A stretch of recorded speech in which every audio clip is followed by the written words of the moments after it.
Hello guys, চলে আসছি নতুন আরেকটি ভিডিও নিয়ে। তো আমি আছি পোল্যান্ডের ওয়ারসাওয়ে এবং আমার পিছনে ওয়ারসাওয়ের প্যালেস অফ কালচার এবং বড়, বড় বিল্ডিং আরো। তো আজকে একটা প্রশ্নের আমি আনসার দিব। সেটা হচ্ছে মলদোভা থেকে ইতালি, ফ্রান্স গেম দেওয়া যায় কিনা? বা গেমের বিষয়ে যাদের আগ্রহ থাকে। সো মলদোভাতে যারা আসতেছেন এখন নতুন এবং প্রচুর মানুষ আগ্রহী মলদোভাতে আসার জন্য। তো মলদোভাতে আপনার যদি আসতে চান এখন খুবই ভালো সময়। ১ম কথা হচ্ছে সেটা। মলদোভাতে আসার পরে আপনারা যখন চিন্তা করেন যে কি আমরা চলে যাবো এখান থেকে মুভ করব।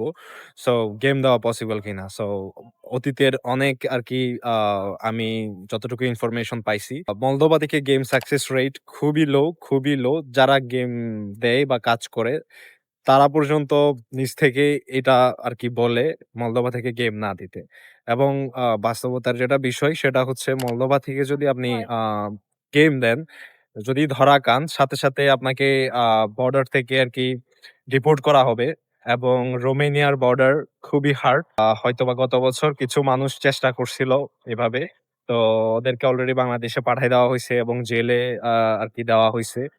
সো আপনি ইউরোপে এত টাকা খরচ করে আসবেন প্রায় আ ৯-১০ লাখ ১২ লাখ যারা যেভাবে আসতেছেন। আসার পরে যদি আপনারা এভাবে ধরা খান গেম দিতে গিয়ে আরো ২-৩ লাখ ৪ লাখ টাকা খরচ করে, তাহলে আসলে এটার কোনো মানে হয় না। সো স্টে লিগ্যাল আপনারা লিগ্যাল ভাবে আসেন এবং লিগ্যাল ভাবে কাজ করেন। ইউরোপে ৬ মাস ১ বছর থাকেন মলদোভাতে। থাকার পরে আপনারা ডিরেক্ট আ এপ্লাই করেন। পোল্যান্ড, রোমেনিয়া, বুলগেরিয়া যেখানে ইচ্ছে এপ্লাই করেন লিগ্যালি এবং আপনারা বৈধভাবে ভিসা নিয়ে যেতে পারবেন ফর সিউর। ঠিক আছে? সো এবং মলদোভাতে আপনি ৫ বছর থাকলে পিআরও পাবেন। সো এটার আনসার হচ্ছে নো ডিরেক্টলি। আপনারা যদি আ গেম মারতে চান, গেম মারার আশায় আছেন, মলদোভা এভয়েড করেন প্লিজ। আর যারা আসবেন ডিরেক্ট কাজের চিন্তা করে আসেন তাহলে শ্রমবাজারটাও ভালো থাকবে। এখন পর্যন্ত মলদোভার ভিসার ইস্যু ১০০%। সো ভালো লিঙ্ক আপে আপনারা জমা করতে পারেন। জমা করলে ভিসা ভালো থাকবে, রেশিও ভালো থাকবে। আর আপনারা যদি গেম না মারেন, সবাই কাজের ইনটেনশন নিয়ে আসেন। আশা করতেছি আ এই শ্রমবাজারটা আরো দীর্ঘদিন ধরে আ বাংলাদেশের জন্য খোলা থাকবে। ওকে ধন্যবাদ। টাটা আজকের জন্য।